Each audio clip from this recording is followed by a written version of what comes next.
할렐루야, 사랑하는 친구들, 벌써 한 주의 마무리를 하는 금요일이 되었습니다. 자, 그럼에도 불구하고 우리는 기쁘게 청매 큐티를 하도록 하겠습니다. 우리 11월 13일 금요일 역대하 10장 1절에서 19절까지의 말씀을 가지고 분열된 이스라엘이라는 제목으로 여러분과 함께 은혜를 나누고자 합니다. 솔로몬을 뒤이어 왕이 된 르호보암이 북쪽 지파 백성들의 하소연을 무시하자 북쪽 10지파 사람들은 여로보암을 왕으로 세웁니다. 이스라엘은 결국 남과 북으로 분열이 됩니다. 솔로몬이 우상숭배에 빠져 백성들에게 노역을 시키는 왕으로 변질되자 하나님은 예언자 아히야를 통해 12지파 중 10지파가 여로보암에게 돌아갈 것이다 라는 말씀을 전하였지만 솔로몬은 회개하기는커녕 여로보암을 암살하려 했습니다. 솔로몬이 죽고 그의 아들 르호보암이 왕위에 오를 때가 되자 이스라엘의 북쪽 10지파 사람들은 피신해 있던 여로보암을 대표로 내세워 르호보암을 만납니다. 솔로몬 시대에 있던 강제노동을 좀 줄여달라는 요구를 하기 위해서죠. 르호보암은 백성을 배려하라는 원로들의 조언을 거절하고 백성을 더 억압하라는 젊은 신하들의 충고를 받아들입니다. 결국 르호보암은 고생을 덜해서 불평하는 것 같으니 고생을 더 시켜주마 하고 대답합니다.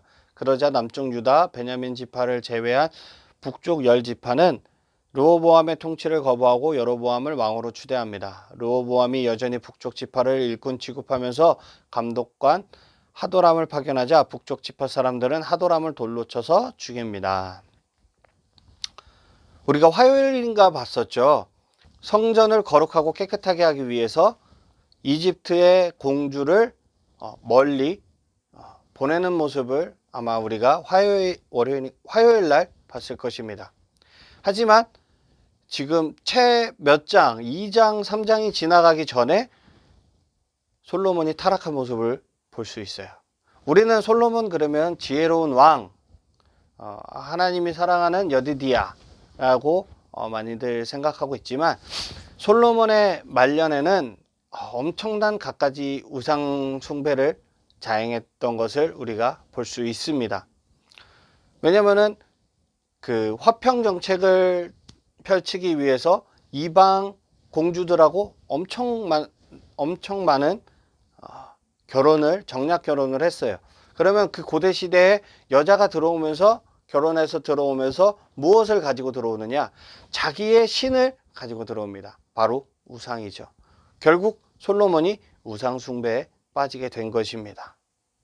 여러분들은 우상을 숭배해야 합니까?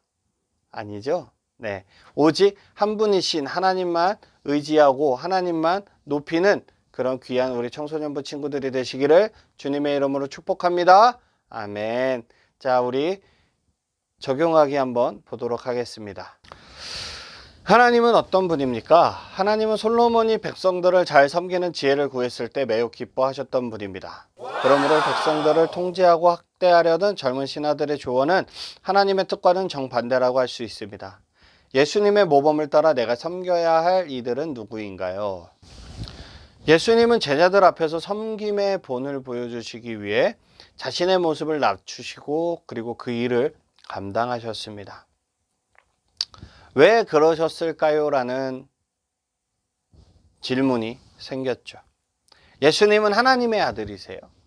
위대한 분이며 경외하고 존경해야 할 대상입니다. 오히려 누군가 예수님의 발을 씻겨줘야 하는 상황이죠.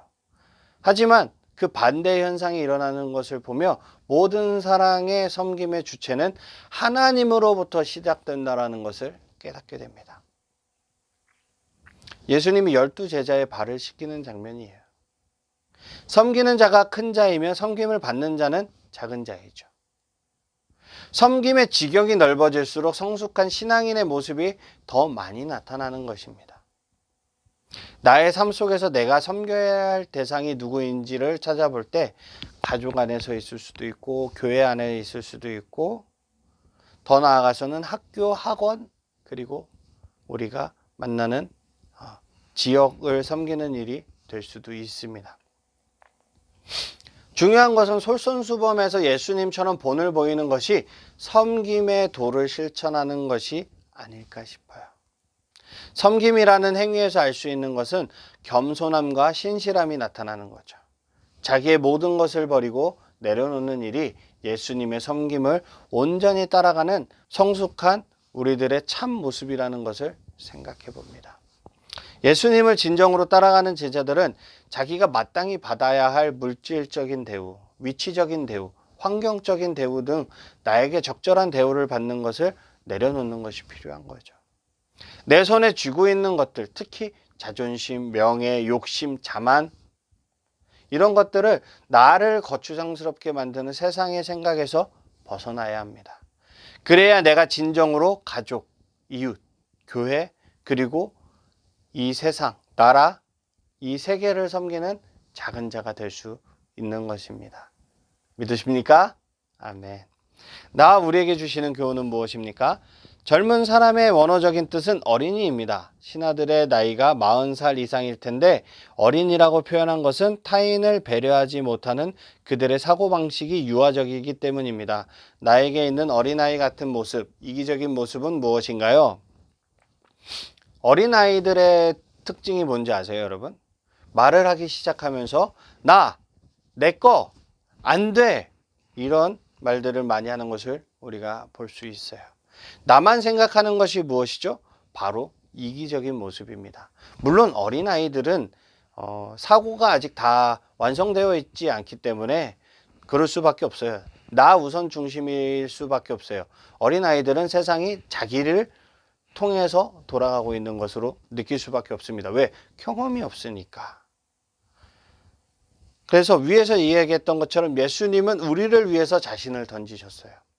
우리는 아이가 자라서 장성하는 것처럼 비록 지금은 아이 같을지라도 우리를 위해 대속의 제물이 되어주신 그 예수님을 생각하면서 자라나시기를 주님의 이름으로 축복합니다. 아멘. 기도하겠습니다.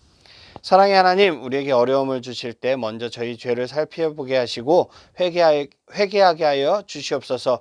예수님께서 낮아지신 것처럼 세상을 향해 낮아질 수 있는 삶을 살 수 있는 그런 믿음과 용기를 부어 주시옵소서. 감사드리며 귀하신 예수님의 이름으로 기도드렸습니다. 아멘. 우리 사랑하는 친구들, 내일은 특별히 신병기적 사관과 역대기적 사관에 대해서 특별 부록으로 제가 한 편의 영상을 더 찍을 예정입니다. 그 영상 보시고 앞으로 이 신명기적 사관의 역사서 그리고 역대기적 사관의 역사서를 볼 때 어떠한 관점으로 바라봐야 하는지 한번 잘 생각해 보시고 성경을 보시는 우리 귀한 친구들이 되시기를 주님의 이름으로 축복합니다. 아멘. 우리 내일 이 시간에 다시 만나요. 안녕.